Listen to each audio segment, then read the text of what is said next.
Hello po mga ka-idol, mga kabari, magandang tanghali po sa ating lahat mga ka-idol. So yan po mga ka-idol, andito po tayo ngayon sa may Pier 18 Manila. So tayo po ay magpapa-unload tayo ng ating loaded container van mga ka-idol.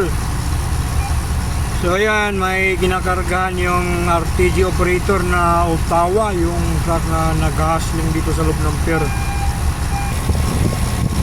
So yun po mga ka-idol, yung ikakarga na container yan sa truck na yan is dadalhin po yan dun sa may barko. Ikakarga po ng barko yung mapuntang Bisaya or Mindanao. So ayan na po, may lalapag niya na po yung container niya. So isa lang ata yung ikakarga niyan kasi nasa gitna ay pinarga.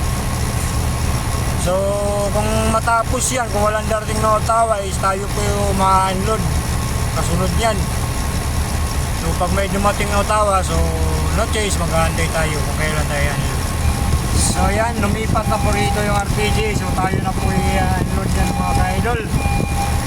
So thank you. So yan, naangat na yung isa mga ka-idol. So abante tayo. So yun, na-unload kagad tayo, hindi tayo nagantay ng matagal.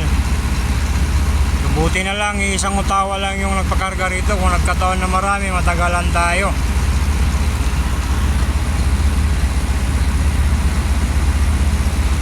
So ayan, naangat, okay, naangat na yung isa.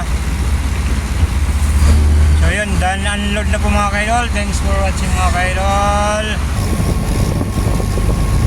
So yun po, lalabas na po tayo. Okay mga ka-idol, thanks for watching mga ka-idol.